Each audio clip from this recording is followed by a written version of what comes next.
What the hell? See the Corvettes versus destroyers. Yeah. Think it'll be an Corvette victory. Didn't we do this yesterday? I don't know what you mean. Don't mess with me, pork chop. Oh, well, okay. If you haven't seen my first video on this already, check out the link below in the description. It might be worth watching that first. Otherwise, let's dive back in. So why am I doing an update so soon after the first video? Well, in the comments, there are lots of great comments. I actually had a comment from a player called Comrade Truck. Now, Comrade is a really good player. He streams on Twitch. If you want to check that out, there'll be a link down below in the description. He suggested that the meta he was using was actually medium, small, small, small, small on his destroyers, or medium, small, small, point defense, point defense. And as you can see in the comment, he's outlined what he thinks I should do in terms of changing up the design. And some of the big things here actually are including crystal hull plating. Now, the reason I didn't include that the first time around is I decided that as some players won't find the crystalline entities by 2030 and thus have the hull plating, I thought it'd be best to just leave it out altogether. But Comrade assured me that in almost all of his games, he and most of the other players find the crystal hull plating and are able to use it on their ships. So I've added that back in here. Let's actually jump into the design that he suggested and let's have a look at it. Okay, so here we have the new design. I've downgraded the thrusters and the sensors one level each, as Comrade made a good point that in a lot of games people won't necessarily have that tech by 2030. But as these two offer similar buffs, they basically cancel each other out on the opposing ships anyway. Now, otherwise, I've added a medium laser, a small laser, and 3 small autocannons. Then we've got 4 crystal hull plating, a shield and armor, and the tracking module. We already know that at level 3 from the previous video that the medium, small, small, point defense destroyer did really well actually at this technology level. So I don't need to test that. We already know that that one works. Well, I've handed out autocannons to the destroyer, so I think it's only fair as well that I give some autocannons to the Corvettes. So I've done just that. These are the Corvette designs that I'll be looking at. So I've got the gunship design here, and then I've also got the missile design with a torpedo on it. And I've also, on top of this, I've gone for both picket and swarm computers and tested both. Let's jump into the results and find out which is best. If you've been enjoying this video and other videos on my channel, please consider subscribing. It will help get my videos out to other players like you. So, starting off with the gunship Corvettes, the gunship swarm Corvettes coming up against these destroyers, they lost quite badly actually. They were consistently poor and lost out. I really, don't run them against these destroyers. And then even when I changed to the picket combat computer for extra tracking, and actually a little bit later on I'll go into why that's important against these destroyers. But when I changed to that combat computer, they were still losing quite poorly to these destroyers. So far these destroyers are doing fantastically. Kudos to Comrade. And next I looked at these destroyers against my missile Corvettes with the swarm combat computer. And as you can see, at the beginning of the combat, by the time that retreats can happen, we could actually retreat with our Corvettes and only suffer a few losses. I mean, with the war doctrines and the admiral, however, you're going to be suffering twice the losses. But then by the end of the combat, you are suffering double the losses as opposed to the destroyers. So destroyers do kind of come out overall in this engagement better than these type of Corvettes. Something to note, however, is that the Corvettes do continue to consistently win the fight in as much as the destroyers are forced to finally retreat. However, they've inflicted so many more casualties to the Corvettes, they've kind of a 2-to-1 casualty ratio. I then changed over the combat computer to the picket combat computer, and that really changed things up. So no longer were the destroyers completely wiping the floor with our Corvettes anymore.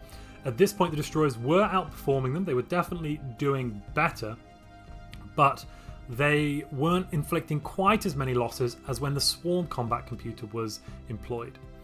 And what that is down to basically is the the Corvettes with the picket combat computer were able to completely negate the destroyer's evasion. But then I thought, maybe I'm just engaging fleets that are far too small. So I tried doubling the size of my fleets again. Now we're looking at 60 destroyers engaging 120 torpedo picket corvettes. I mean, I did them for various, but now let's look at that one. So what we actually see here is an increase in the number of losses for the corvettes and only a minor increase in the number of losses for destroyers.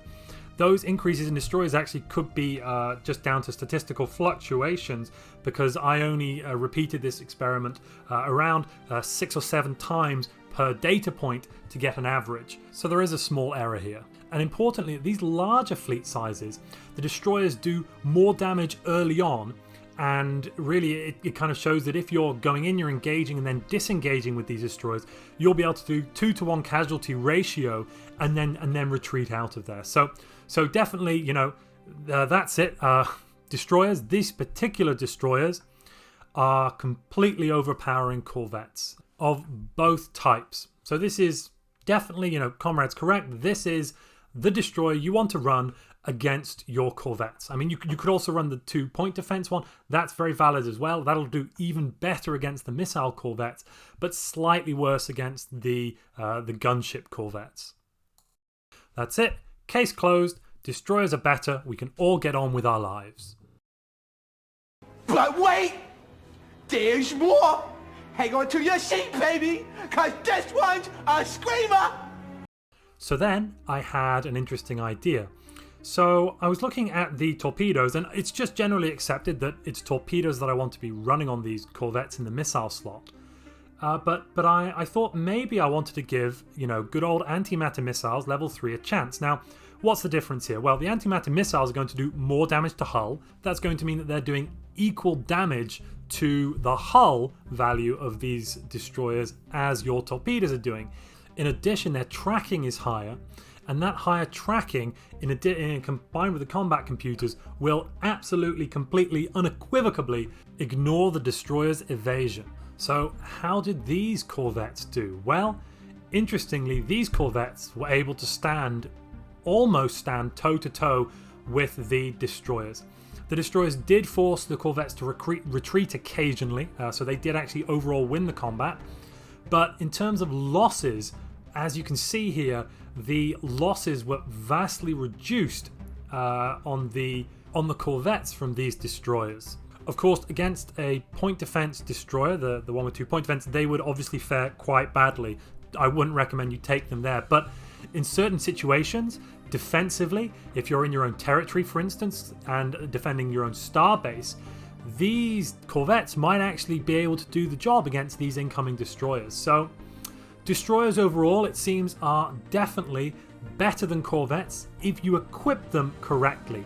Equipping them correctly, fiendishly difficult. There's only really a couple of builds here that you can do, whereas equipping corvettes correctly is generally quite easy. I mean, there's only a few slots it's hard to go wrong. So overall, I mean, if you know what you're doing, it seems that destroyers are the way to go, especially in long protracted wars and engagements, whereas in the short term, corvettes can be, in some ways, especially this design here with the missile, with the antimatter missile, they can be effective and at least kind of stand toe-to-toe with these meta destroyers.